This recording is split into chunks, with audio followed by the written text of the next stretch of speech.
Hello friends, welcome back to another video tutorial from Before Biologies. Friends, in this lecture we are going to focus on a topic which is vaccine. What is vaccine? What are their types? And also we will try to know what is the manufacturing process of vaccine. So without any delay, let's start the video. Friends, देख लीजिए the topic which will be covered in this video tutorial will be types of vaccine, whole organism vaccine क्या होता है हमारा, live attenuated vaccine क्या होता है, inactivated vaccines क्या होता है. We will also try to know what is purified antigen vaccine.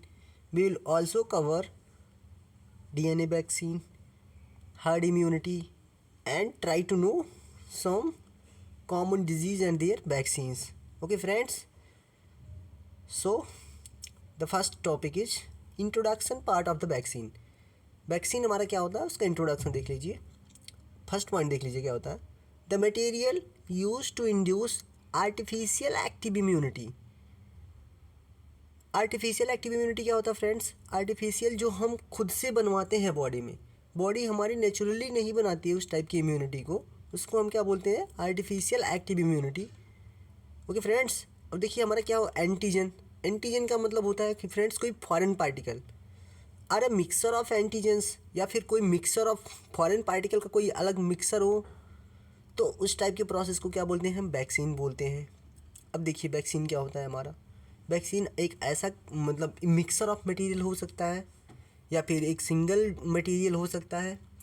कोई भी एक ऐसा मटेरियल हो फ्रेंड्स जिसको हम अपनी बॉडी में इंजेक्ट करवाएं और बॉडी हमारी इम्यून रिस्पॉन्स जनरेट करे, उस मटेरियल को हम वैक्सीन बोल सकते हैं. ओके फ्रेंड्स, देखिए वैक्सीन में ये होता है कि हमारी बॉडी में क्या होता है फ्रेंड्स, हमारी बॉडी नेचुरली, इसके पास नेचुरल इम्यूनिटी होती है. कभी कभी ये होता है कि कोई भी वायरस या फिर बैक्टीरिया या फिर कोई फंगस हमारी बॉडी में इंटर कर जाता है. इंटर करने के बाद वो डिजीज़ कॉज करने लगता है, लेकिन हमारी बॉडी ये समझ नहीं पाती है कि उसके खिलाफ किस टाइप का हम एंटीबॉडीज़ का फॉर्मेशन करें. तो उस केस में ये होता है कि जिस ऑर्गेनिज्म की वजह से डिज़ीज़ कॉज हो रहा है, उसी ऑर्गेनिज्म को हम आइसोलेट कर लेते हैं. आइसोलेट करने के बाद से उसको हम क्या करते हैं फ्रेंड्स? वीक कर लेते हैं, या फिर उसको किल कर देते हैं, या फिर उसका कोई एक पार्ट ले लेते हैं, फ्रैगमेंट ले लेते हैं. उसी फ्रैगमेंट को हम वापस बॉडी में इंजेक्ट करवा देते हैं. तो उस फिनोमिना को हम क्या बोलते हैं फ्रेंड्स? उस प्रोसेस को बोलते हैं वैक्सीनेशन. ओके फ्रेंड्स, वैक्सीन कोई बहुत बड़ी बात नहीं होती है. वैक्सीन का मतलब ये होता है कि जिस पर्टिकुलर वायरस की वजह से डिजीज़ हो रहा है, उसी वायरस को हम ले लें, उस वायरस को वीक कर दें, उसको कमज़ोर कर दें और वापस उसको ह्यूमन बॉडी में इंजेक्ट करवा दें. उसको हम वैक्सीन बोलते हैं. और इंजेक्शन वाले प्रोसेस को हम बोलते हैं वैक्सीनेशन. ओके फ्रेंड्स, जैसे कोरोना वाला टाइम केस था. कोरोना को क्या किया गया था फ्रेंड्स कि कोरोना को हमने क्या किया था? कोरोना को लिया, उसको वीक कर दिया, या फिर उसको क्या कर दिया? इनएक्टिवेट कर दिया, या फिर उसको किल कर दिया. 3-4 तरीके से टाइप से होता है जिसको वैक्सीन को बनाते हैं. इस वीडियो में हम पूरा जानेंगे कि कितने कितने तरीके से हम वैक्सीन बनाते हैं. उसी कोरोना को हमने क्या कर दिया? बॉडी में इंजेक्ट करवा दिया. उसी को हमने क्या कह दिया? वैक्सीन कह दिया. बस सिंपल सा है फ्रेंड्स. ओके, देखिए दूसरा पॉइंट क्या है. The process of generating such as immune response is known as immunisation. दूसरे पॉइंट में ये क्लियर किया गया है कि जब हम उस पर्टिकुलर वायरस को या फिर बैक्टीरिया को वीक फॉर्म में करके, या फिर उसको मार करके, किल करके, या फिर उसको इनएक्टिवेट करके बॉडी में डाल दिए, बॉडी में इंजेक्ट करवा दिए, तो जो रिएक्शंस हुए बॉडी और उस ऑर्गेनिज्म के बीच में, उस टाइप के रिस्पॉन्स को हम बोलते हैं इम्यूनाइजेशन. ओके फ्रेंड्स, तीसरा पॉइंट देख लिए. इम्यूनाइजेशन को हम क्या बोलते हैं? वैक्सीनेशन भी बोलते हैं. Immunization is commonly known as vaccination. देखिए चौथा पॉइंट क्या है? Vaccine is also commonly known as immunogen. देखिए फ्रेंड्स, इम्यूनोजन क्या होते हैं? इम्यूनोजन के पास एक पोटेंशियल होती है. इम्यूनोजन एक तरीके के मिक्सर ऑफ मॉलिक्यूल हो सकते हैं, या फिर सिंगल मॉलिक्यूल हो सकते हैं, जिनके पास एक कैपेबिलिटी होती है कि वो इम्यून रिस्पॉन्स जनरेट करवा पाएँ. ओके फ्रेंड्स, उसी को हम क्या बोलते हैं? इम्यूनोजन बोलते हैं. लास्ट पॉइंट देख लीजिए. Vaccine is a Latin word वैका विच मीन्स काऊ. इसके पीछे एक छोटी सी स्टोरी है. वैका का मतलब होता है काऊ. फर्स्ट टाइम क्या हुआ था फ्रेंड्स? फर्स्ट टाइम जो वैक्सीन हमारी बनाई गई थी वो काऊ से ही बनाई गई थी. काऊ के पैंक्रियाज से कुछ लिया गया था, उस पैंक्रियाज में ही मतलब जो वैक्सीन का डेवलपमेंट हुआ था फर्स्ट टाइम वो काऊ से ही एग्जिस्टेड था, इसीलिए उसको क्या कह दिया गया, वैका। वैका that means cow. Okay friends, देखिए हम we are going to move toward the next slide. अब देखिए हम कितने टाइप के वैक्सीन्स को कवर करने वाले हैं। बेसिकली हम 5 टाइप के वैक्सीन्स को यहाँ पे फोकस करने वाले हैं। पहला whole organism vaccine, second live attenuated vaccine, third inactivated vaccine और killed vaccine, fourth purified antigen vaccine and last DNA vaccine. ये जो 5 टॉपिक हैं फ्रेंड्स, ये 5 टॉपिक पे हम फोकस करने वाले हैं इन द अपकमिंग टाइम।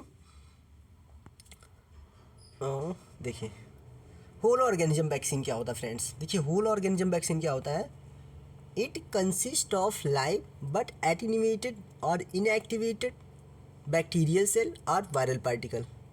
देखिए फ्रेंड्स क्या होता है इसमें, ये होता है इन होल ऑर्गेनिज्म वैक्सीन में ये होता है कि हम क्या करते हैं, जिस पर्टिकुलर ऑर्गेनिज्म की वजह से डिजीज़ कॉज हो रहा है उस ऑर्गेनिज्म को लेते हैं, उसको क्या करते हैं या तो एटेन्यूएटेड कर देते हैं। एटेन्यूएटेड का मतलब होता है फ्रेंड्स वीक कर देना, है ना, वीक कमज़ोर कर देना उसको। दूसरा होता है उसको इनएक्टिवेटेड कर सकते हैं, उसको इनएक्टिवेट उसको उसके रिएक्शंस को स्टॉप कर दो, वो एकदम मतलब एज उसको बोल सकते हैं उसको किल कर दो।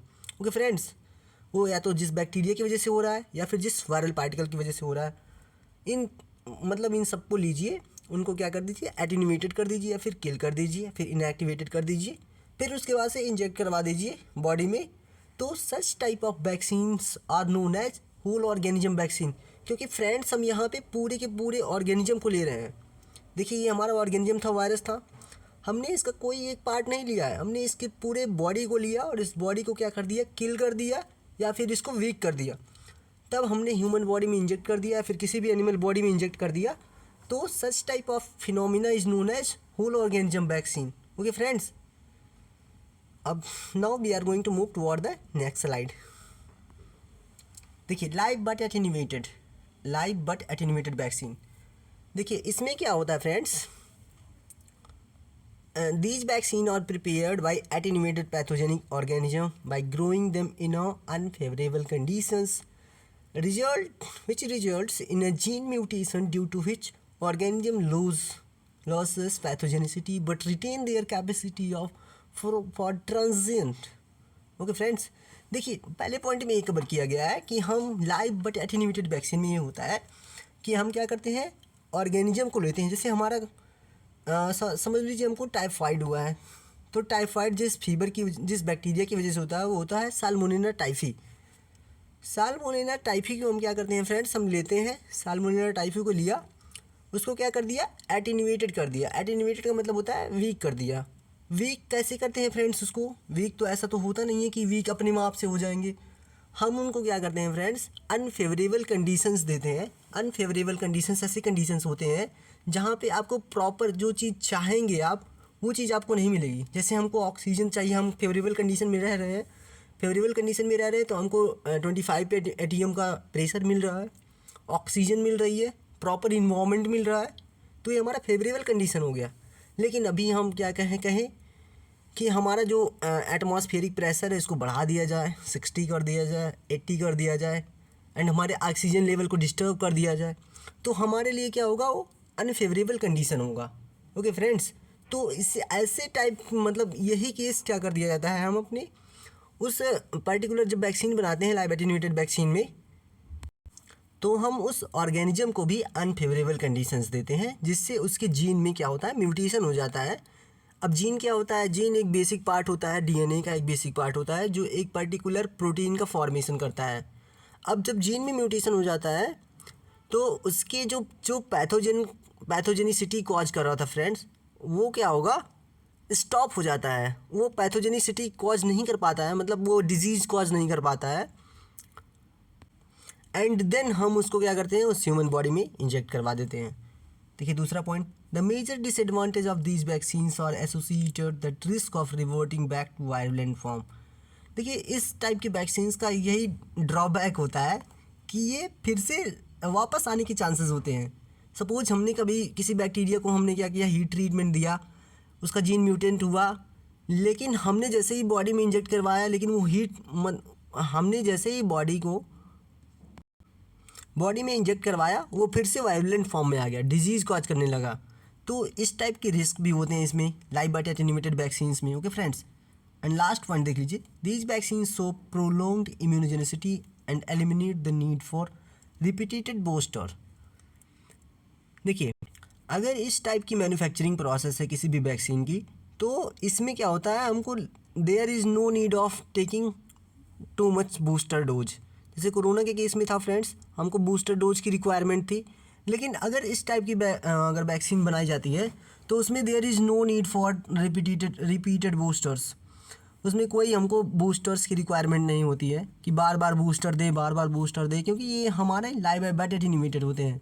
Okay friends, so we are going to move toward the next slide.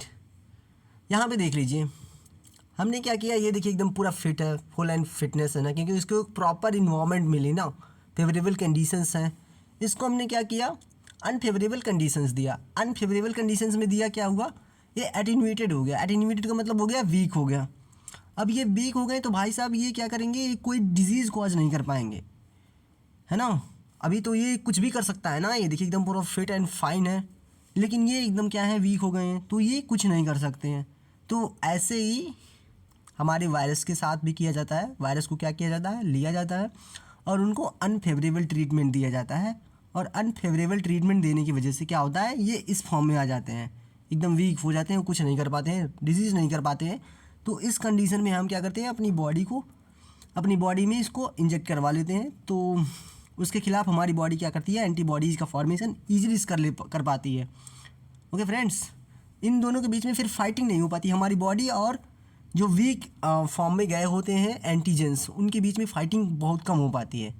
अगर इसको आप डालेंगे अपनी बॉडी में तो ये तो कंफर्म वीक आपकी बॉडी के साथ फाइट करेगा और आपकी बॉडी को वीक कर देगा, क्योंकि ये ऑलरेडी फिट एंड फाइन है ना। ऐसे ही वायरस के साथ भी होता है। Okay friends, inactivated vaccines. देखिए फ्रेंड्स, हमारा इनएक्टिवेटेड वैक्सीन क्या होता है। इनएक्टिवेटेड वैक्सीन्स आर और killed vaccines are produced by inactivating of pathogen organism by heat or chemical treatment so that organism are unable to multiply inside the host। इसमें हम क्या करते हैं फ्रेंड्स, हम अपने ऑर्गेन इस टाइप की मैन्युफैक्चरिंग प्रोसेस हो, देखिए ये सब हमारी मैन्युफैक्चरिंग प्रोसेस है। इनएक्टिवेटेड वैक्सीन्स जो हो गई, हमारी किल्ड वैक्सीन्स हो गई, लाइव एटेन्यूएटेड वैक्सीन हो गई, ये सारी हमारी मैन्युफैक्चरिंग प्रोसेस है कि कैसे वैक्सीन्स को बनाया जाता है। तो देखिए इनएक्टिवेटेड वैक्सीन्स में ये होता है कि हम अपने वैक्सीन्स इनएक्टिवेटेड वैक्सीन में हीट और केमिकल ट्रीटमेंट, हम अपने ऑर्गेनिज्म को, जो ऑर्गेनिज्म डिजीज़ कॉज कर रहा होता है, उसको हम केमिकल ट्रीटमेंट देते हैं या फिर हीट ट्रीटमेंट देते हैं। उन दोनों हीट और केमिकल ट्रीटमेंट से उसको किल कर देते हैं या मार देते हैं उसको। उस मारने के बाद से हम उसको ह्यूमन बॉडी में इंजेक्ट करवा देते हैं। इससे ये होता है कि वो मल्टीप्लाई नहीं कर पाता है। मल्टीप्लाई का मतलब वो अपनी एक कॉपी टू कॉपी नहीं बना पाता है, वो अपना रिप्रोडक्शन उसका स्टार्ट हो जाता है। भाई मर जाएगा तो कैसे अपना कॉपी टू कॉपी बनाएगा। ओके फ्रेंड्स, तो ये होता है हमारा। दूसरा पॉइंट देख लीजिए, inactivation is carried bye such a way so that the structure of epitope on surface of antigen remain maintained, hence heat treatment is generally using formaldehyde and others. देखिए इसमें क्या होता है कि इनएक्टिवेशन कैसे किया जाता है। हम इनएक्टिवेशन ऐसा नहीं देते हैं कि हम उसको पूरा का पूरा स्ट्रक्चर ही ख़राब कर दें, है ना। हीट स्ट्रक्चर मतलब उसको ऐसा दिया जाता है फ्रेंड्स कि उसके सरफेस के ऊपर जो एपिटोप होते हैं। अब एपिटोप क्या होते हैं फ्रेंड्स, एपिटोप क्या होते हैं, किसी भी एंटीजन की बाइंडिंग साइट होती हैं, वहीं पे हमारे एंटीबॉडी का फॉर्मेशन हुआ, वहीं एंटीबॉडी हमारा बाइंड करता है उसी के सरफेस पे। ओके, अगर एपिटोप ही ख़राब कर दे तो फिर अगर एपिटोप ख़राब करके हम उसको अपनी बॉडी में इंजेक्ट करवाएं, देन वो हमारी बॉडी के पार्टिकल से इंटरेक्ट नहीं कर पाएगा। इंटरेक्ट नहीं कर पाएगा तो एंटीजन और एंटीबॉडी का इंटरेक्शन नहीं हो पाएगा। तो इस केस में क्या होगा, वो वैक्सीन कम्प्लीटली फेल हो जाएगी। इसलिए जब भी हम बनाते हैं फ्रेंड्स, तो फ्रेंड्स हम क्या करते हैं, उसको ट्रीटमेंट देते हैं। उसको जनरली हम फॉर्मेल्डिहाइड में देते हैं। उसको फॉर्मेल्डिहाइड में ये होता है, फॉर्मेल्डिहाइड में अगर ट्रीटमेंट देते हैं किसी भी बैक्टीरिया फिर वायरस को, तो उसका जो सरफेस वाला स्ट्रक्चर होता है वो डिस्ट्रॉय नहीं होता है। ओके फ्रेंड्स, इसीलिए हम स्पेशली क्या करते हैं, फॉर्मेल्डिहाइड्स को यूज करते हैं। देखिए, एक बात और है जो इम्पोर्टेंट है, ड्यूरिंग वैक्सीनेशन आपको ये ज़रूर ध्यान रखना चाहिए कि अगर कोई भी आपका हेल्थ केयर प्रोवाइडर है, वो आपको इंजेक्शन दे रहा है, तो उस इंजेक्शन का जो एंगल होना चाहिए फ्रेंड्स, वो 90 डिग्री होना चाहिए, आइदर 90 और 45 डिग्री होना चाहिए। अगर 90 या 45 नहीं होता है तो उस केस में हो सकता है कि आपके आसपास की जो वेन है, किसी एक वेन में अगर इंजेक्शन लग गया तो वो डैमेज हो जाएगा। वेन डैमेज होने से क्या हो जाएगा फ्रेंड, आपकी वो पूरा का पूरा पोर्शन पैरालाइज हो सकता है। ओके फ्रेंड्स, देखिए अब हमारा क्या होता है, प्यूरिफाइड एंटीजन वैक्सीन्स क्या होते हैं। देखिए फर्स्ट पॉइंट क्या होता है, it is also known as subunit vaccine. इसको हम सब यूनिट वैक्सीन भी बोलते हैं, क्योंकि फ्रेंड्स हम क्या करते हैं इसमें, जिस ऑर्गेनिज्म की वजह से डिजीज हो रहा था, उस पूरे ऑर्गेनिज्म को हम होल ऑर्गेनिज्म नहीं लेते हैं, उसका कोई एक पार्ट लेते हैं, जो उसका कोई एक ही पार्ट लेते हैं, प्योरीफाइड करके उसको निकाल लेते हैं, निकाल करके उसको हम ले लेते हैं और उसको हम उसी पार्ट को लेकर के हम वैक्सीन का फॉर्मेशन करते हैं। दूसरा, it compose of purified molecule directly from the pathogenic microbes instead of entire microbes, है ना। ओके फ्रेंड्स, हम क्या करते हैं, उसको प्योरीफाइड मॉलिक्यूल, जिस पर्टिकुलर मॉलिक्यूल की वजह से डिजीज़ काज हो रहा था, उस डिजीज हम मॉलिक्यूल को निकाल कर प्योरीफाइड करके निकाल लेते हैं और फिर उसके बाद से उसको इंजेक्ट करवा देते हैं इंस्टीड ऑफ एंटायर माइक्रोब्स। पूरे माइक्रोब्स की रिक्वायरमेंट नहीं होती है हमको इसमें, सिर्फ और सिर्फ जिस पर्टिकुलर मॉलिक्यूल की वजह से हम डिजीज़ काज हो रहा था, उस मॉलिक्यूल की प्योरीफाइड करके निकाल लिया जाता है और उसी मॉलिक्यूल को इंजेक्ट करवा दिया जाता है। सब unit vaccine include only specific purified macro molecule that best stimulate the immune system. हम मैक्रो मॉलिक्यूल को लेते हैं ना इसमें, तो जो बढ़िया से एकदम अच्छे तरीके से इम्यून रिस्पॉन्स जनरेट करवा पाए, उस टाइप के हम मैक्रो मॉलिक्यूल्स को सिलेक्ट करते हैं। Purified macro molecule derive from the pathogen. जो पैथोजन होते हैं, पैथोजन फ्रेंड्स हम आपको बता चुके हैं ऑलरेडी, जो डिजीज कॉजिंग ऑर्गेनिज्म होती है उनको हम पैथोजन बोलते हैं, और पैथोजन से ही हम अपने प्योरीफाइड मॉलिक्यूल्स को हम निकालते हैं। यहाँ पे देखिए, हम एक डिजीज कॉजिंग ऑर्गेनिज्म था जिसकी वजह से डिजीज कॉज हो रहा था, हमने क्या किया, यहाँ से इसका जेनेटिक मटेरियल निकाल लिया। जेनेटिक मटेरियल निकाल के बाद से उसके हमने प्लाज्मिड निकाल लिया। प्लाज्मिड एक होता है हमारा एक पास, प्लाज्मिड एक डीएनए टाइप का, डीएनए ही होता है फ्रेंड्स, प्लाज्मिड डीएनए होता है। इसके पास ऑटोनॉमस बॉडी होता है, ये अपने आप से रेप्लिकेट करता रहता है, इसीलिए हम इसके पैथोजन से निकाल करके जो डीएनए था हमने इसको बाइंड करवा दिया यहाँ पे। अब जब ये रेप्लिकेट होगा, ये प्लाज्मिड था, प्लाज्मिड के पास ऑटोनॉमस बॉडी होती है, ऑटोनॉमस रेप्लिकेशन होता है इसमें, तो जब ये रेप्लिकेट होगा तो ऑटोमेटिकली ये भी रेप्लिकेट होगा, और इसकी वजह से देखिए यहाँ पे देखिए दूसरा पॉइंट में देख लीजिए, यहाँ से इसका आरएनए बन गया, डीएनए था ना ये पूरा, डीएनए से आरएनए बना, आरएनए से प्रोटीन बन गई। अब ये प्रोटीन हम उठा करके किसी भी बॉडी में इंजेक्ट करवा देंगे, अब यही प्रोटीन हमारा वैक्सीन का काम करेंगी। अब देखिए डीएनए वैक्सीन क्या होता है friends. DNA vaccine is commonly known as genetic vaccine, इसको हम जेनेटिक वैक्सीन भी बोलते हैं। It is use the genetic material of pathogenic it is self immunise individual, है ना। इसमें हम सिर्फ डीएनए को लेते हैं और कुछ बाइक कोई चीज़ को नहीं लेते हैं। The fragment of pathogenic genome encoding the proteins and injected directly into the host cell where they can integrate into the chromosomal DNA। इसमें हम क्या करते हैं, डीएनए को लेते हैं, हम डीएनए को, इस पर्टिकुलर वायरस के डीएनए को लेते हैं, डीएनए को ले करके उसके बाद से ह्यूमन बॉडी में इंजेक्ट करवा देते हैं, वो जा करके हमारे क्रोमोसोमल डीएनए से बाइंड करता है और उसके साथ रेप्लिकेट करता है, और उसके बाद से वहाँ पे प्रोटीन का मैन्युफैक्चरिंग होने लगता है।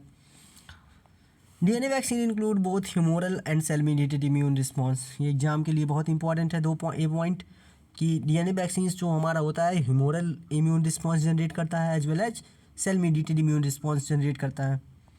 Antigen isolated from the pathogen can be inserted into the non virulent viruses bacteria such as recombinant microorganisms और एज ए वेक्टर। देखिए जो हम पैथोजेनिक ऑर्गेनिज्म से हम डीएनए निकालते हैं, उस डीएनए को निकाल करके हम किसी एक बैक्टीरिया में डाल देते हैं या फिर किसी भी बैक्टीरिया में डाल देते हैं। बैक्टीरिया क्या करता है, एज ए ट्रांसपोर्टर का काम करता है। उस बैक्टीरिया में जब डाल देंगे अपना डीएनए ना, तो बैक्टीरिया उसको मतलब वो एक पर्टिकुलर लोकेशन तक का उसको पहुंचा देता है जिसको वहाँ पे पहुंचना होता है। ओके फ्रेंड्स, यहाँ पे देख लीजिए हमने क्या किया है, जेनेटिक वैक्सीन कैसे बनाया जाता है। जेनेटिक वैक्सीन बनाने का सिंपल सा तरीका है कि किसी भी जिस पर्टिकुलर ऑर्गेनिज्म की वजह से डिजीज़ कॉज हो रहा है उसका जेनेटिक मटेरियल ले लीजिए और अपने पास एक प्लाज्मिड ले लीजिए। अब इस प्लाज्मा इसको काट दीजिए, इसके डीएनए को। एक डीएनए रिस्ट्रिक्शन एंजाइम नाम का एक एंजाइम होता है, उस एंजाइम से अगर आप इस पर डालेंगे तो वो कट जाएगा। देखिए यहाँ पे एक फ्रेगमेंट कट गया है। उसी सेम एंजाइम से इसको भी काट दीजिए हमारे प्लाज्मिड को, ताकि दोनों के रिस्ट्रिक्शन साइट कॉमन हो। फिर यहाँ दोनों को जोड़ दीजिए। दोनों को जोड़ने के बाद से इसको फिर उसके बाद से क्या कर दीजिए, बॉडी में इंजेक्ट करवा दीजिए। इस टाइप की जो वैक्सीनेशन होती है वो डीएनए वैक्सीनेशन होती है। ओके फ्रेंड्स, हर्ड इम्यूनिटी क्या होती है फ्रेंड्स, ये बहुत इंपॉर्टेंट टॉपिक है। If the people in a community are immunised against a particular disease then it is more difficult the disease to get past among those who are not immunised. इसमें क्या होता है friends, इसमें हमको इस type की जो हर्ड इम्यूनिटी होती है ना फ्रेंड्स, इसमें ये होता है कि अगर कोई पर्टिकुलर डिजीज़ हुई ना कम्युनिटी में, तो उस पर्टिकुलर डिजीज़ के अगेंस्ट सभी लोगों को वैक्सीन लगवाने की ज़रूरत नहीं होती है। जैसे अभी कोरोना था तो इसमें बच्चे से लेकर के बूढ़े तक सबको लगाया गया वैक्सीन।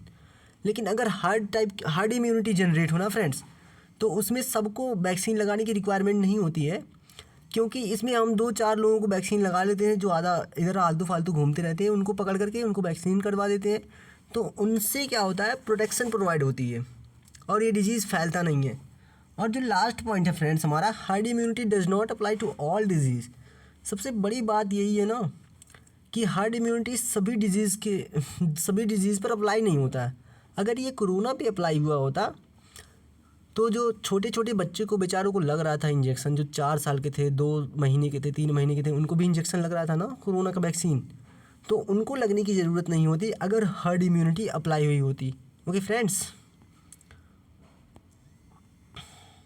देखिए ऐसे होता है, कुछ लोगों को लगा दिया जब बाकी सब लोग सेफ रहते हैं। Some common disease in human and other vaccines and their vaccines. देखिए वायरल डिजीज़, देखिए पोलियो क्या होता है, वो एक वायरल डिजीज़ है। इसको बनाने के लिए हम क्या करते हैं, एटेन्यूएटेड वायरस का यूज करते हैं। इसका मतलब ये होता है कि वायरस को वीक करके उसके बाद से ह्यूमन बॉडी में इंजेक्ट करवा दिया जाता है। रुबेला के केस में भी यही होता है, सेम थिंग। रेबीज़ के खिलाफ, रेबीज़ में क्या होता है, ARV इंजेक्शन लगाया जाता है, ARV एंटी रेबीज़ वैक्सीन। इसमें क्या होता है, उस रेबीज़ वायरस को क्या करते हैं, इनएक्टिवेटेड कर देते हैं, उसको रेबीज़ वायरस को मार देते हैं, किल कर देते हैं, तब उसके ह्यूमन बॉडी में इंजेक्ट किया जाता है। इन्फ्लुएंजा के केस में भी सेम थिंग होती है, इनएक्टिवेटेड वायरस डाला जाता है। कोविड-19 के खिलाफ में क्या हुआ था, प्योरीफाइड mRNA ऑफ वायरसेस लिया जाता। कोविड-19 के केस में क्या हुआ था फ्रेंड्स, हमने उस कोरोना वायरस का क्या लिया था, हमने प्योरीफाइड mRNA ले लिया था, उसके बाद से उसको बॉडी में इंजेक्ट करवा दिया था।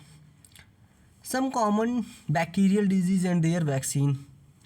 बैक्टीरियल डिजीज़, टाइफाइड फीवर, देखिए यहाँ पे टाइफाइड जो फीवर होता है फ्रेंड्स, वो किल्ड बैक्टीरिया, उसको हम बैक्टीरिया को क्या करते हैं, मार देते हैं। साल्मोनेला टाइफी जो होता है हमारा, वो टाइफाइड की कॉज करता है, उस बैक्टीरिया को हम मार देते हैं, मार करके उस ह्यूमन बॉडी में इंजेक्ट करवा देते हैं। उस टाइप के बैक्टीरिया को हम क्या होते हैं, किल्ड बैक्टीरिया हो गया। कॉलेरा के केस में भी सेम थिंग होती है। ट्यूबरक्लोसिस के भी केस में होता है। टीबी जो होती है ना फ्रेंड्स, उसके केस में ये होता है कि एटेन्यूएटेड स्ट्रेन लिया जाता है, उस बैक्टीरिया को क्या करते हैं, हम वीक कर देते हैं एंड देन डाल देते हैं। होप ये वीडियो आपको अच्छा लगा होगा। If you seems that this video is informative for you, please subscribe and hit the bell icon. Thank you.